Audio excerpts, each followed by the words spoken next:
I want to tell you a story. I'm a big fan of open world games and have been for a really long time.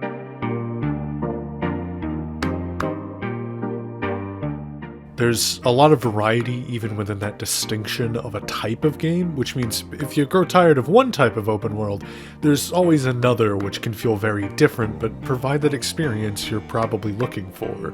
Games by Ubisoft, for example, are often vast, objective-filled sandboxes, while a game by Rockstar is a much more tightly woven experience. One thing all of these games have in common, though, is the world. Sure, they vary in exactly what you get, from cities, forests, to deserts, but it's still just this world you get to live and exist in over the course of a playthrough. But one thing I've always loved hearing discussions on is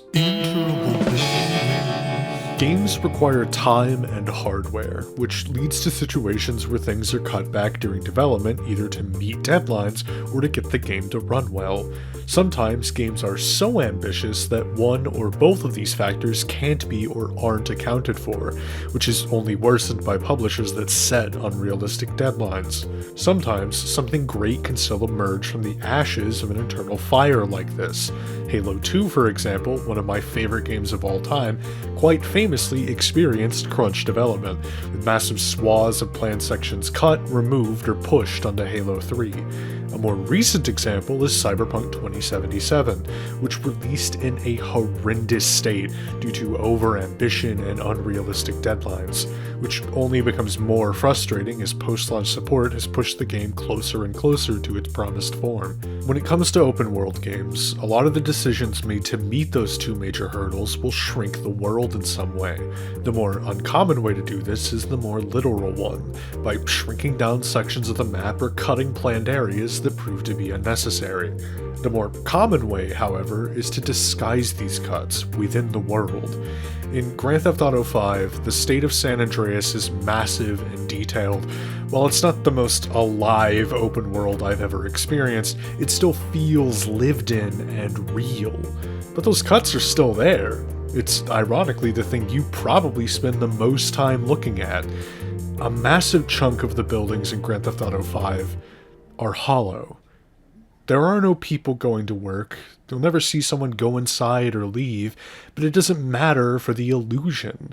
Lights still come on and go out, cars are parked nearby. It isn't necessary for these buildings to have something within them because 90% of the time you don't care as a player.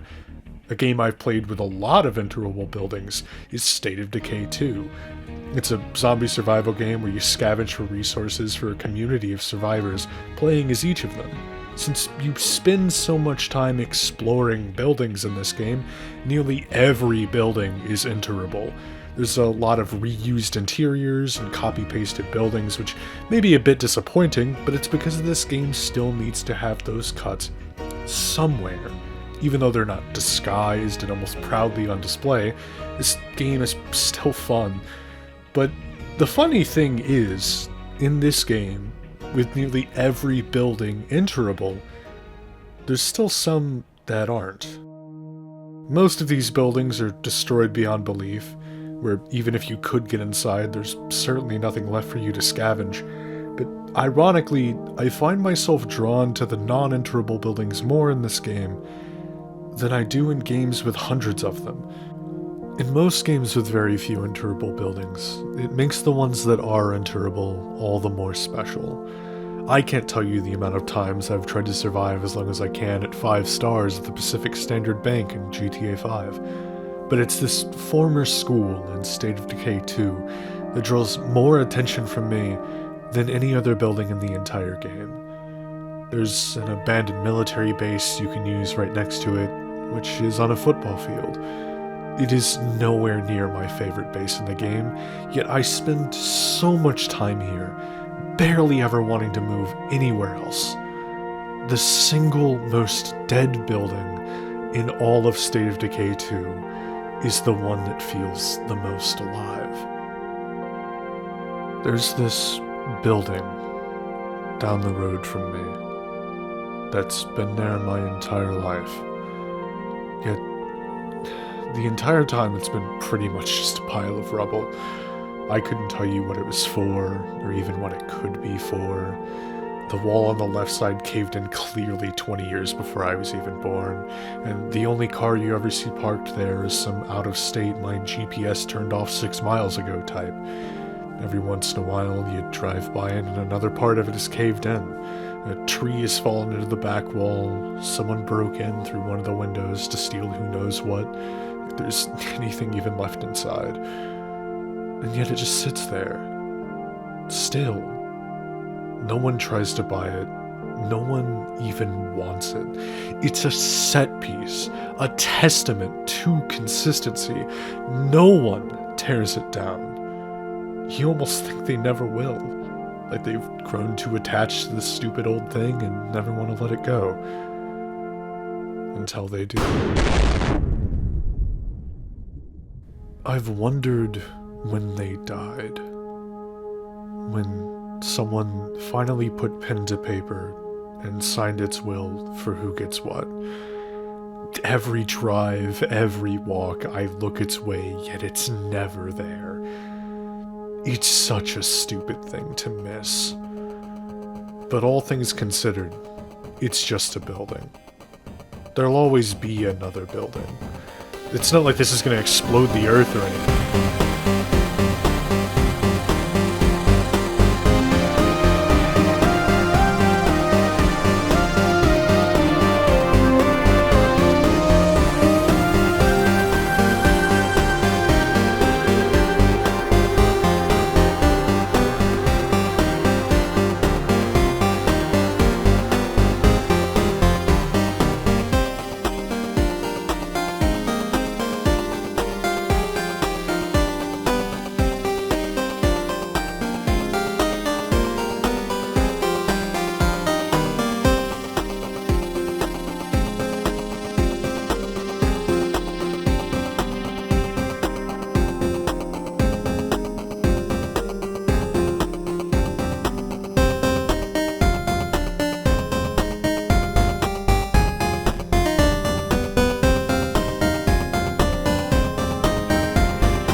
Let me ask you a question real quick.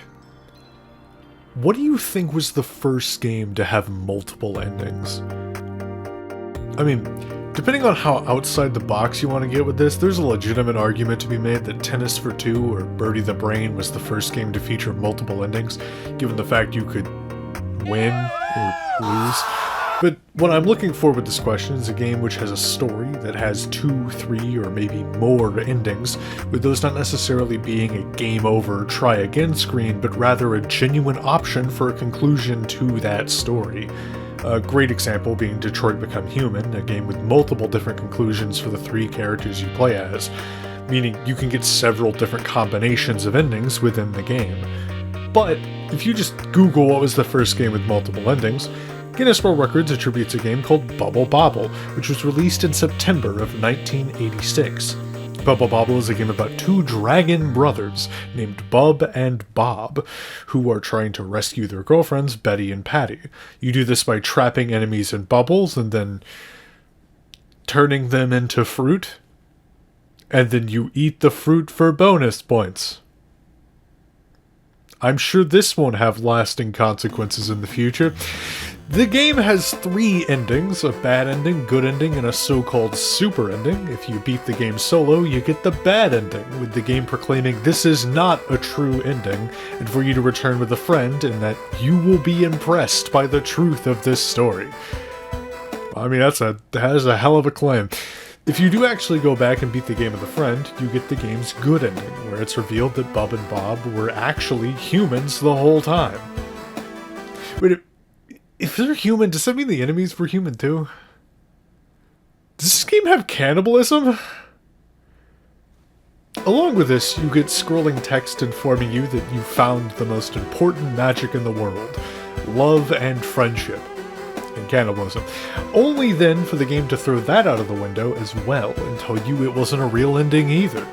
In order to get the game's final ending, the super ending, you have to complete the game in super mode, which basically just puts the game on meth. Upon completing super mode, it's revealed that Bub and Bob's parents were also kidnapped and have now been returned to their human form, with the final scrolling text informing you that no one knows who did this and that the truth is in the darkness forever.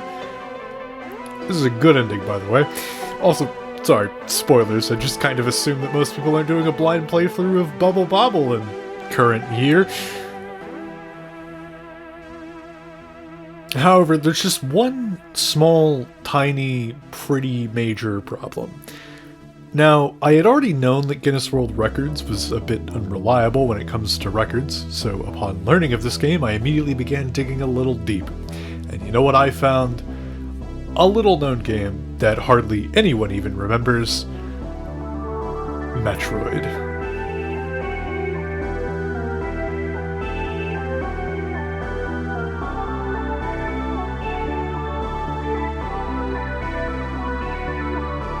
Released on August 6th, 1986, it beats out Bubble Bobble by a whole month, is one of the most iconic games of all time, and of course, features multiple endings.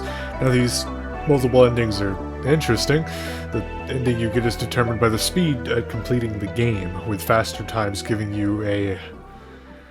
Okay, so I wouldn't call it a better ending, but the one YouTube video I found showcasing these endings ranges them from the worst ending to the best ending, which wouldn't be that bad if... yeah... The only reason I'm not going too far in depth into Metroid is because there's a bit of a pattern here. Following this, I discovered a list of games on Fandom, of all things, which contained a large list of games with multiple endings, including Metroid, but not Bubble Bobble for some reason. Not a lot of games, actually, which it's on Fandom. How reliable did you think it was going to be? Up first, listed before Metroid, is a game called Darius, which is a side-scrolling shooter with branching paths. The game is actually developed by a studio called Taito, which also developed Bubble Bobble as well.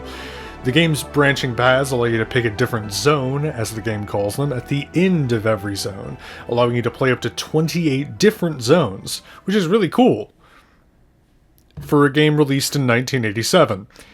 Yet, despite being listed as 1986, Darius debuted at the Amusement Trades Exhibition International in, get this, London in January of 1987.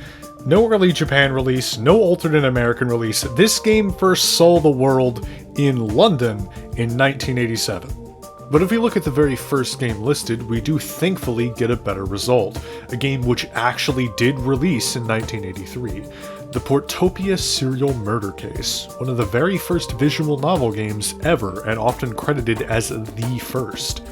The game follows your unseen, silent protagonist from a first-person perspective who is a detective, tasked with solving the murder of the president of a successful bank. Heads up, by the way, this is going to be a trend for the next little bit, but Portopia is the game I've had by far the most trouble finding anything on while researching, at least so far. In fact, I can't even confirm to you if it has multiple endings. But based on everything I've read, the game's story only truly concludes upon you solving the case, and while you are actually able to pick the wrong culprit, the game will basically just say, nah, force open the case again and continue on until you pick the correct option.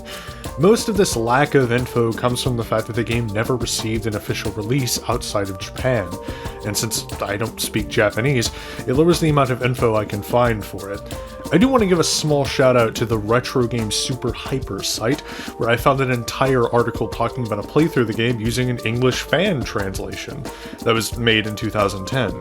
It's where most of my info for the game comes from, and also where I'm doubting if the game actually even has multiple endings.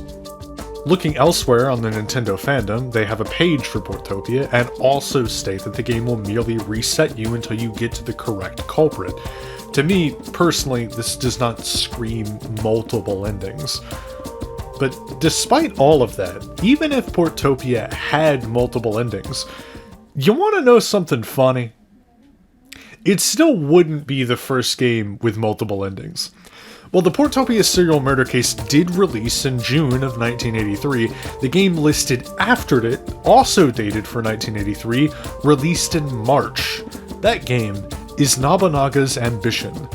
Nobunaga's Ambition is one of the very first grand strategy games ever made, and it looks like this. Yeah, this is gonna be fun. This game never even got a fan translation either, which means info for it is even harder to find, but based on everything I've read, the game allows you to play as one of, I don't know the number of Japanese daimyos. This game is a bit harder to talk about due to various contradicting info I continue to find, and having to trust some random stuff online is, you know. But based on everything I've seen, this game does appear to at least feature 2 Japanese daimyos to play as, with the ultimate goal of bringing all of the daimyos on the map under your control. Assuming this is the truth, this technically gives the game 2 endings. 4 if you want to count scenarios where you lose. But at the same time, grand strategy is a really weird genre to start assigning endings to. As someone who spends a lot of time in grand strategy games, it feels really weird to consider them to really have endings. Well, yes, technically games like Europa Universalis 4 or Crusader Kings 3 have an end date. These games don't really feel like you're working towards an ending, but rather you're experiencing the circumstances which you lead your country through. And while you can set goals, it never really feels like there's an ending to any of these games. I know this just feels like another technicality I'm introducing, but to count every game of EU4, CK3, and even Hearts of Iron 4 as having an ending essentially makes them games with basically an infinite number of endings. I don't personally want to count that since, it kind of ruins that aspect. But the funny thing is, it also doesn't matter again. Colossal Cave Adventure was the first adventure game ever made, released in 1976, 7 years before Nobunaga's Ambition. Dear God. Okay, so you already know where this is going, but basically, Colossal Cave Adventure technically has no ending, according to Wikipedia, but it also claims that the 1977 version does, with the goal of that version of the game being to reach a maximum score of 350 by collecting all of the game's treasure, and escaping the cave the game takes place in. Now, once again, we run into a dilemma of what do we consider to be an ending? High score systems like this don't feel like true multiple endings, with the single image I found of the game's end screen even saying to achieve the next higher rating would be a neat trick on a game where someone got the maximum amount of points. I know it's truly difficult to judge this game based off of a single image, so why don't one of you go give it a try? No, really, it's available online in browser for free right now. It appears to be a remake of the 1977 version of the game, and it is insanely cool to me that it's here. If any of you want to play through the game yourself to make an opinion on if it should be counted first, feel free to go ahead. Well, to recap, we have come to 2 answers. Metroid, released on August 6, 1986, and Colossal Cave Adventure, released in 1976.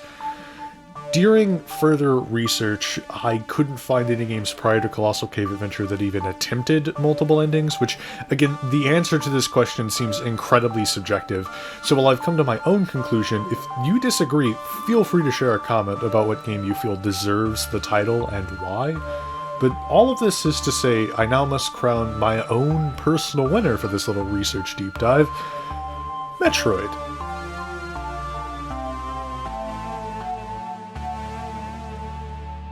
Now I propose a second question. What do you think was the first game with an ending? The reason I ask this question is because for me, a lot of early gaming is associated with arcade games. endless replayability because money. But what was the first game to make the jump into having a genuine conclusion to its storyline? On the bright side, this will be nowhere near as much of a fetch quest as the multiple endings, as one of the games I talked about can make a genuine argument to the— yeah, no, I'm just kidding. It's the Oregon Trail! Originally released in 1971, the Oregon Trail is an educational game about traversing the real-life Oregon Trail digitally in 1847. The game's main goal is to fully simulate a trip from Independence, Missouri to Oregon City, Oregon, a distance of over 2,000 miles, or about 3,218 kilometers for you non-Americans. In attempting to fully simulate the trip, you have to purchase supplies, hunt, avoid dying to various different things, such as raiders, dysentery, wild animals, broken bones, fever, and whatever else you can probably think of. And on top of this, you aren't traversing the trail alone, but instead with your family of 5, who can all also die. With all this info, you may be shocked to learn that it's also, how do I put this, really hard. Yeah, Dark Souls is an Oregon Trail-like. Like Colossal Cave Adventure, it's available online today in a browser in quite a few places around the internet for free. It may also not surprise you that the game ends with you reaching Oregon City, Oregon.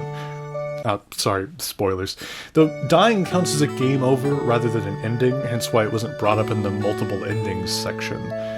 My original goal for this video was to talk on some of my favorite video game endings of all time, but I felt that limited my perspective, so I began to think of legacy. It's why I asked you the questions that I have. Growing up, I learned of Pong, the Oregon Trail, Metroid, but none of these games I had played as a kid, nor really considered the importance of. I was too busy playing Halo 2, mostly because I was, a stupid child. Not because I was playing Halo 2, by the way. I'm gonna defend Halo 2 to my death.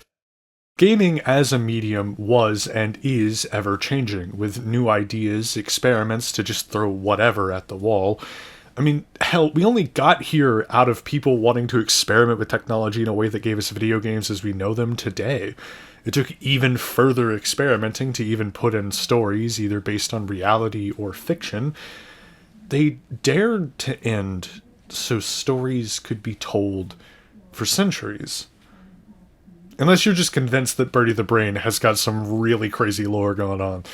But at the same time, endings weren't necessary in the slightest.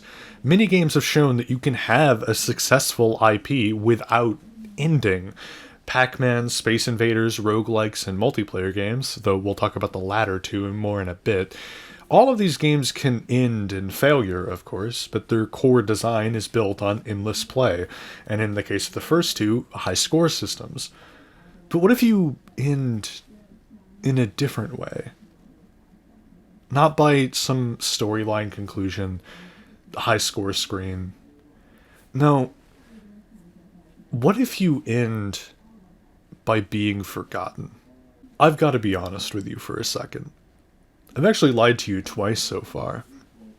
Doing research for this part of the video has been an up and down, with certain games a very easy find, while others only have like 2 websites talking about them, making information gathering quite difficult. I mean, for example, Metroid is heavily beloved and is very easy to research and deep dive, with dozens of other YouTubers already putting out video essays directed directly just to Metroid. But in this process, I came across a random Reddit post that I've since lost, which mentioned one game as being notable in video game history for being the first game with multiple endings. It had 4 upvotes. But digging deeper, I realized something. I was wrong with my initial answers. That post was right.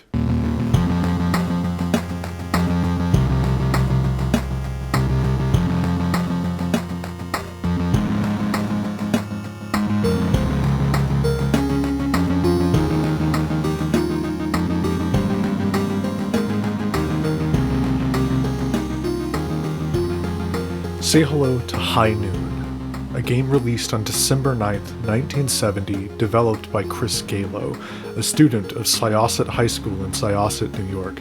Developed in the basic coding language, the game is a turn-based Western duel simulator in which you are challenged to a duel by Black Bart, who the game describes as one of the meanest desperados west of the Allegheny Mountains. At game start, you and Black Bart stand 100 paces away from each other, with the game specifically telling you that there's no way you could hit each other from this distance. On top of this, you're given several options to proceed. You can advance, with the game allowing you to pick how many paces you move forward, with a max of 10. Stand still, fire your weapon, give up, or turn tail and run.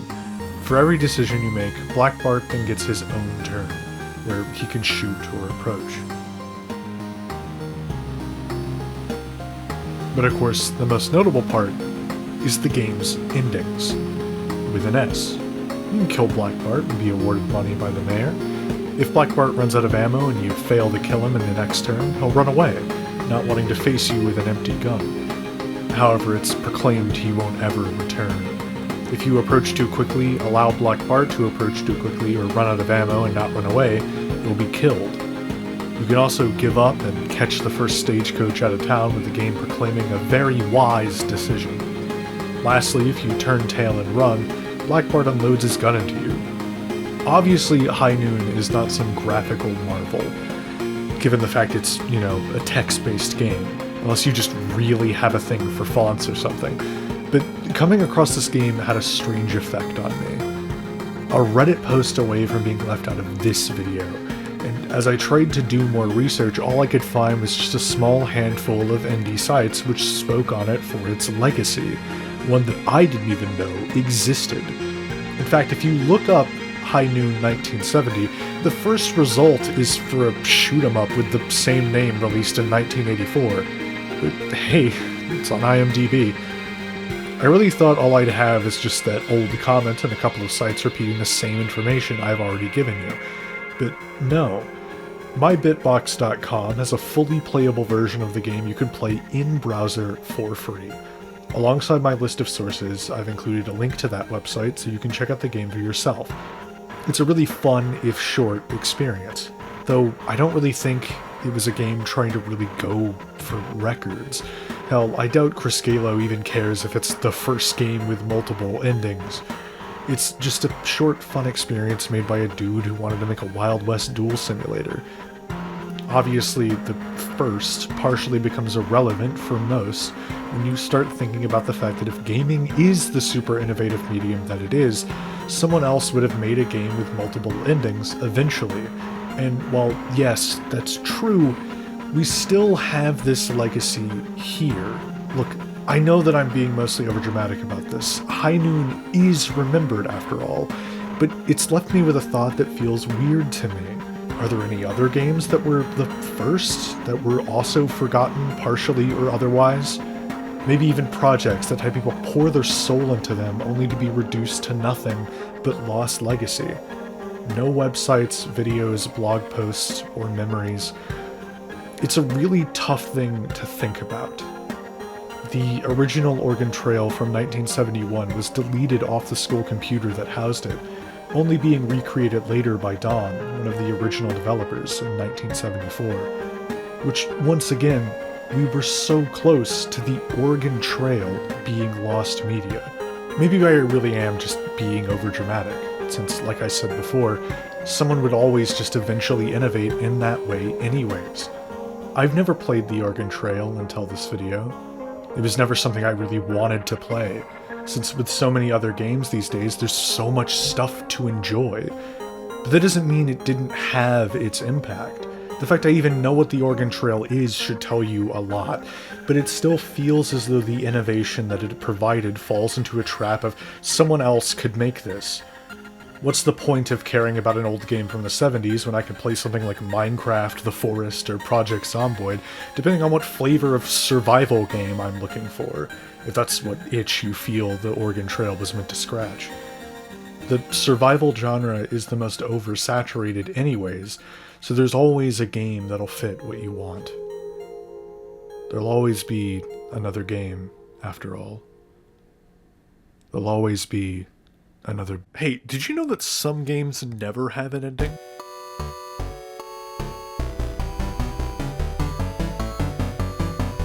've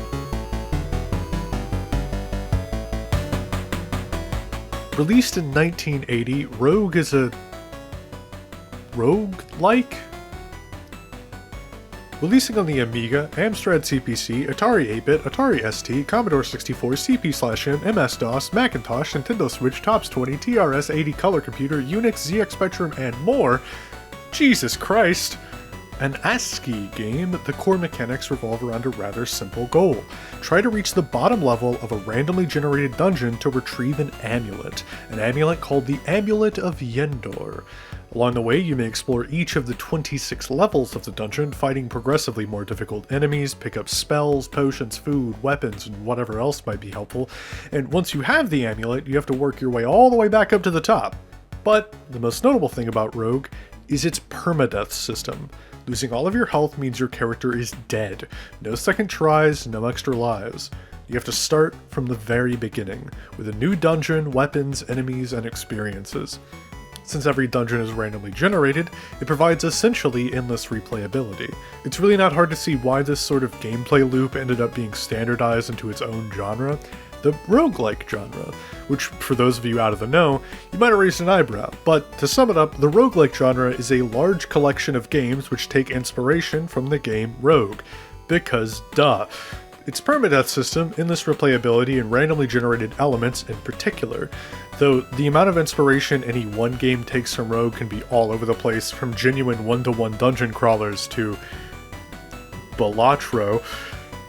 Some other notable roguelikes include Risk of Rain 2, which is a game with one of the best soundtracks I've ever heard. The Binding of Isaac, Darkest Dungeon, Hades 1 and 2, Nodia, Dead Cells, and Slay the Spire. Of course, when it comes to most roguelikes, endings are a funny concept.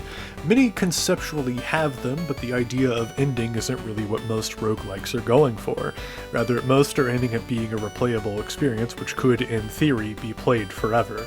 While some really nail this feeling more than others, this concept of infinite replayability is obviously not new. Of course, most classic arcade games are designed around the idea of a lot of replayability. I am sorry, by the way, I feel like I'm saying that word a lot. Space Invaders, Pac-Man, Frogger, these games were designed around being playable forever. Said something different that time, didn't I? Since arcades were a business and drawing in repeat plays was the way to make money, most classic arcade games didn't even have endings. But what made Rogue and the roguelikes so special is that they seem to follow one of the core tenets of those classics, replayability, but without the incentive of being confined to arcades. Now, obviously, I'm not saying no other game except roguelikes are endlessly replayable. I mean, I'm sitting here with over 2,000 hours in Red Dead Redemption 2 and Europa Universalis 4. Though, with all of that said, you can still get the amulet, ascend to the top, and beat Rogue. Though this is usually after you've been met with dozens and dozens and dozens of gravestones. All for the former adventurers you failed to lead to glory. A lot of roguelikes still have moments that could work as an ending, which is weird for their initial concept in my brain, if that makes sense. However, moving slightly outside the roguelike genre, you begin to find games which lean even heavier into endless replayability, which this definitely isn't just an excuse for me to talk about one of my favorite games of all time. I swear. Anyways, Lethal Company is a game released on October 9th, 2023, and is one of my favorite games of all time. There's no correlation between the last two sentences. As previously stated, Lethal Company is a game which released in late 2023 and quickly became the next big thing. It felt inescapable for a while there, and as someone who fell into the "this game is really popular for the next 5 minutes" trap one too many times, I was really skeptical of the game, but eventually I bought the game, much to the delight of a friend who had been begging me to buy it for weeks, and when I finally played it, we played once, and then he quit playing the game. Look, I'm not saying it's my fault, but for some reason, the creepy atmosphere making you feel like there's something behind every corner, murderous creatures with paragraphs of text explaining them, all written by a previous crew, and of course the hidden lore surrounding said crew, the company which you both serve, or, well, served, and the various moons you find yourself exploring in search of scrap, You see, Lethal Company works in a seemingly pretty simple way. You have 3 days to gather as much scrap as possible from various moons to meet your ever-rising quota. If you meet your quota on the first run, congrats, now it's even higher. The cycle of going to moons usually ends in one of two ways. One, you die, which costs you all of your scrap on your ship, as well as a decent amount of any saved-up credits you have. Or two, the quota gets too high and you can't get enough scrap. Either way, you quickly get to learn the company's severance package is getting blasted out the ship's main door into space. Upon this happening, a few minutes later, poof, you're right back where you started, the ship is back to how it was on your first day, the company greeting plays once again, you're just a new hire. The gameplay loop of Lethal Company captured me in a way that's hard to explain. It's a game that genuinely can feel like two different games at times. Sometimes you're laughing with your friends just messing around with each other, and then suddenly a shadow moves in the dark and drags your friend away with a trail of blood, leaving you in silence. Not to mention, playing the game solo is an entirely different beast. I've even ran some Lethal Company solo Iron Man challenge runs for a while. The game, as of the time I'm writing this, doesn't have an ending, though Zeekers, the developer, has mentioned making an ending for the game quite a few times, but as of right now, the game is truly endless. Balatro, which I mentioned before, is a roguelike extreme poker game, which also is technically endless, with the game giving you a goal of ante 8, but allowing you to continue past that to the point of impossibility. My genuine hope is that with whatever ending Zeekers chooses to make for Lethal Company, he gives it an ending of similar structure. Sure, it wouldn't be as definitive, but something within me wants to continue watching this world play out, even if it's bleak and dark. There's a strange comfort to the game that's hard to explain.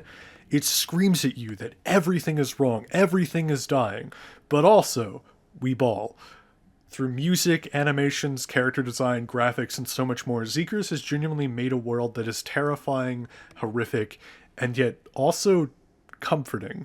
The roguelike genre as a whole has attracted a large amount of attention from the indie game dev community, which is what makes me love it so much. I mean, something I mentioned really early on was how Rogue felt like it took one of the core elements of arcade games, their endless replayability, and dropped the corporate need to make a lot of money.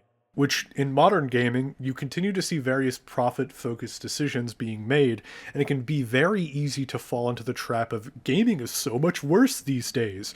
But if you look at where gaming started, just a dude coding on his computer for fun, even today, that's where some of the best stuff is being made. Don't get me wrong, I enjoy Call of Duty, Red Dead Redemption 2, Paradox games, and more, but something about Lethal Company still stayed with me in a way that makes me want to come back to it all the time. It's a game that genuinely feels like it is made by someone who cares about, making a game. Which is a weird thing to say out loud, but every other AAA release is always half-baked, buggy nonsense that should have been delayed and wasn't because investors want their money. I am going on a rant. Video game genres as a whole are always interesting to dive into, considering the fact that within each genre there's a story that's naturally been woven, with some long-lasting genres like the FPS or first-person shooter genre having several genre-defining games under its belt, from Doom to Quake, Counter-Strike, GoldenEye 007, Half-Life, and of course, Halo. But within these stories, you have moments of darkness. Maybe a certain corporate decision leaves a coffee mug stain on what would have been the Odyssey of that genre. Maybe it's a dark age for that genre, with no new games coming out, or those that are irrevocably terrible. Or maybe this moment of darkness can be taken more literally. Halo is interesting because of its relationship with multiplayer. Well, Halo is a game I wouldn't say is only known for its multiplayer, with its main story being an incredible ride from start to Halo Reach. But with the release of Halo 2, the series went down a route of being a core part of the online multiplayer space. It started with the release of Halo Combat Evolved in 2001, but Halo 2 featured the introduction of Xbox Live to the series, whereas Halo Combat Evolved was limited to system link over a local area network. But to tie this back to the rest of the video, multiplayer games as a whole aren't really known for having an ending in the literal sense. However, many still do in a way which is only available to multiplayer games. Many games which have an ending are games which are typically designed in a way where you can still return to it, even after the end. Sure, you can complete the campaign of the original Halo 2, but that also doesn't mean you can't just fire the game back up and do it again.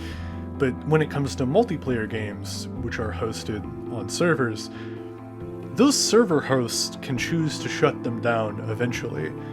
Halo 2 had its ending. It was a cliffhanger which set up the next game in the series, Halo 3. But its multiplayer had its own ending. On February 5th, 2010, Xbox announced it would be shutting down Xbox Live support for the original Xbox on April 15th, 2010. For this reason, the multiplayer of Halo 2, along with any other Xbox game whose multiplayer required Xbox Live to function, had its death date. The day came and went, and so it was. Many games over the years have faced a similar fate, their servers getting shut down, preventing anyone from playing them. Multiplayer in gaming feels everlasting, yet at the same time it provides the single most definitive way for a part of a game to truly end. To die.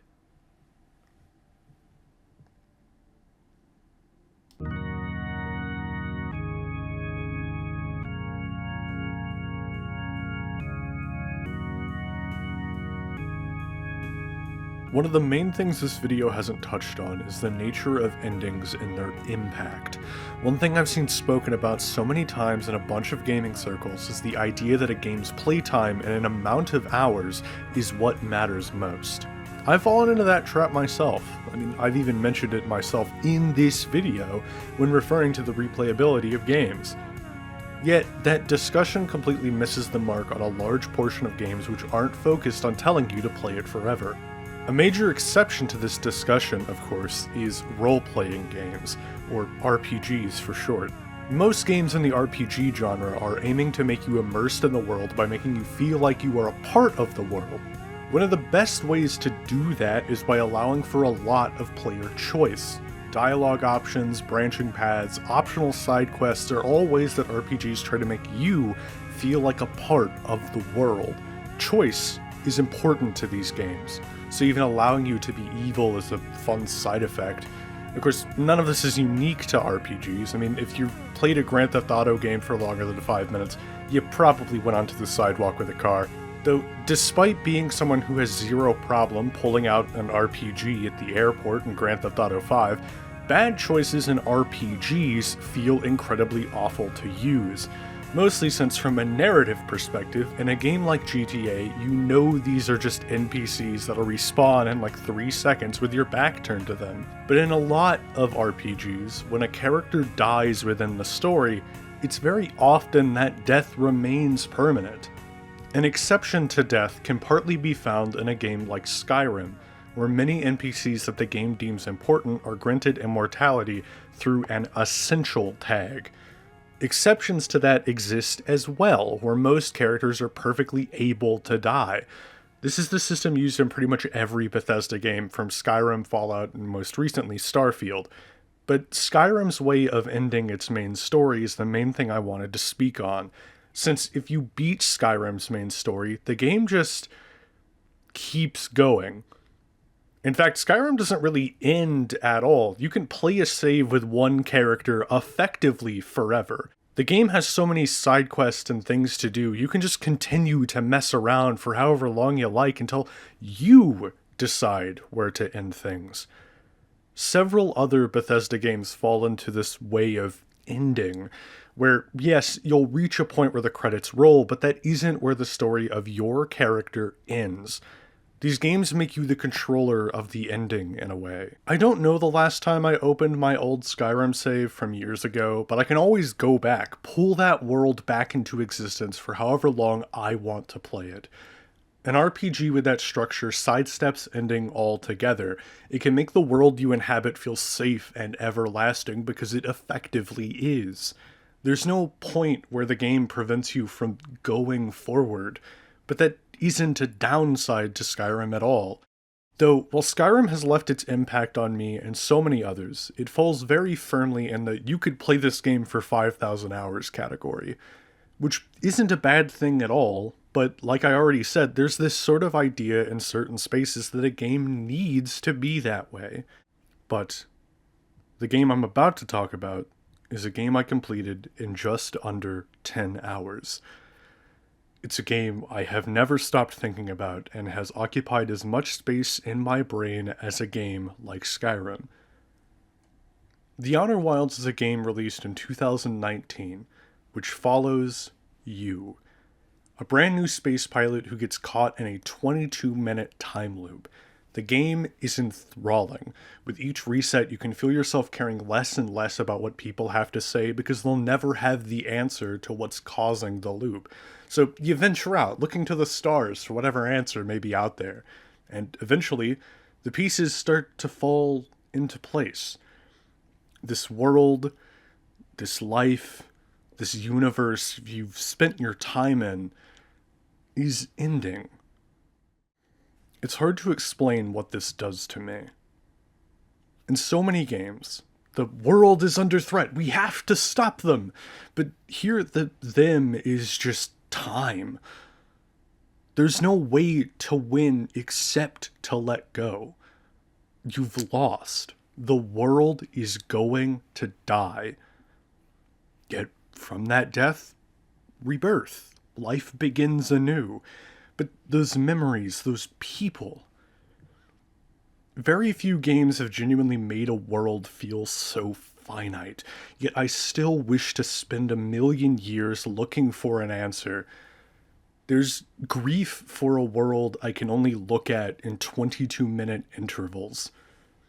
But then I take a step back to look at other games and realize that The Outer Wilds has changed how I look at video games overall.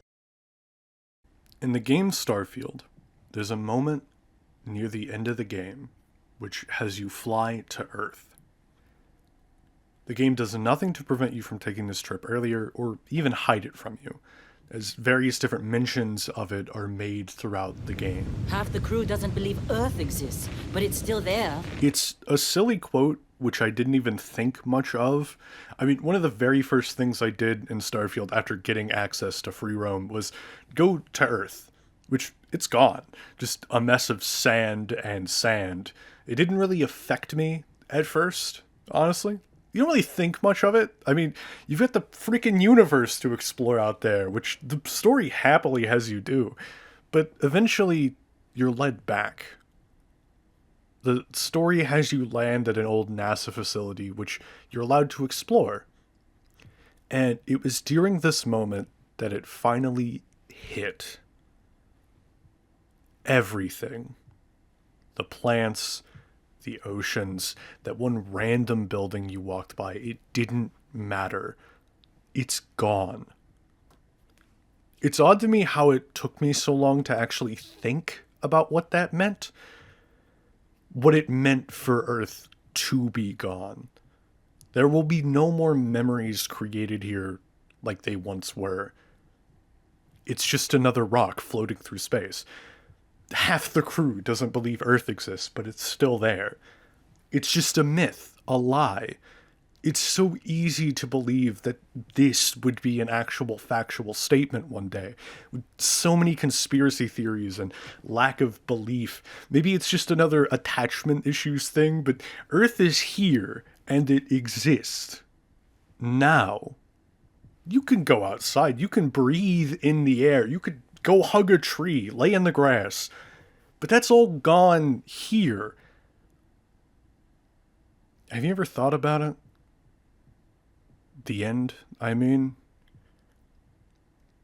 Earth can't die. It's been here for so long. Even if it does, we'll just go to Mars. Maybe that will be an option one day. Maybe none of this really does matter and one day Earth won't be special. Is that how it should be? The facility you explore has various old displays showing off the growth of space exploration and how we got here. Starfield is not a perfect game. A lot of its worlds can feel empty, uninteresting, or bland, but it makes the gut punch of Earth hit harder for me. Earth was special, it's where we're from. But then you think of all the history, the landmarks, the places, the blandness of the universe ironically lands the gut punch harder, because Starfield makes me homesick. It's so weird to have the ability to visit the stars, go to any planet, and yet all I want to do is go home. Of course, humanity survived. And maybe one day the people in this universe will have the means to reclaim Earth.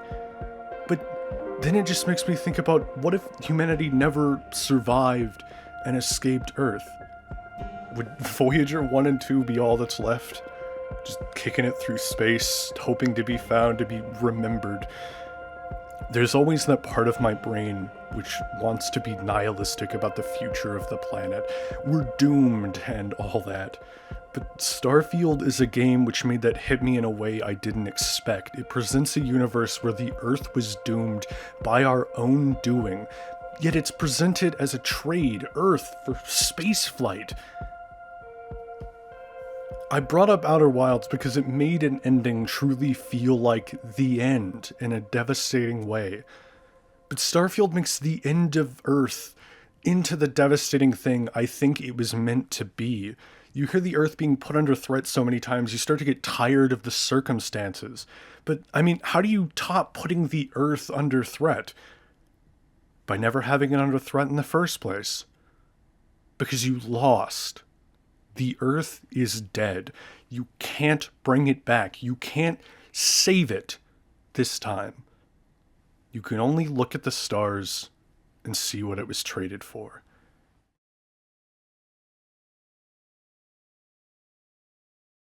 I have one last question for you.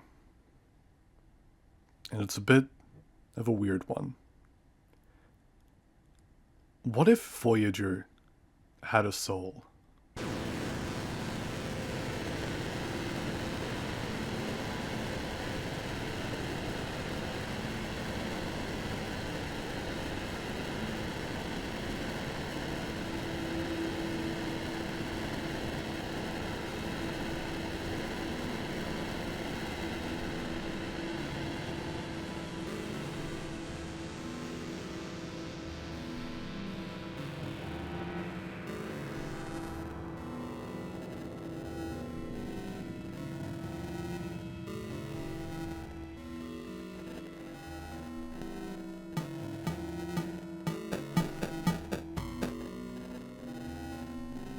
Opening Starfield for the first time, at least going in blind, I am a stranger to this universe.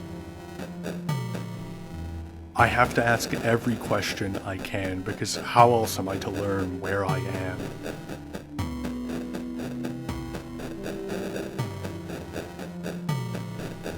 But waking up, learning the events of this universe, you discover Earth. You learn its fate, and you learn it's what got you out here in the first place. It's sacrifice.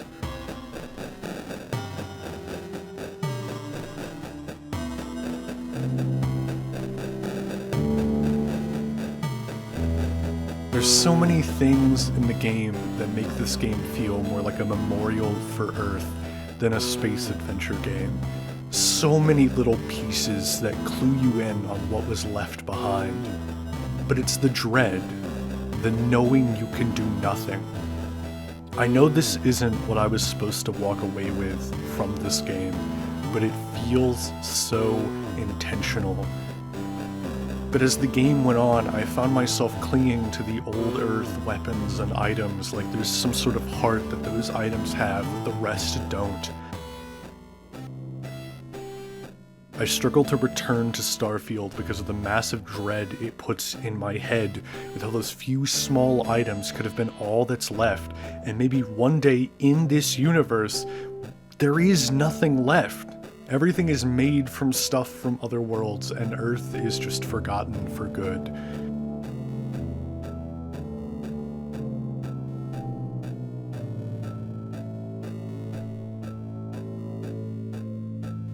All that's left is Voyager 1 and 2. Kicking it in space, carrying a golden record, and memories of a lost planet.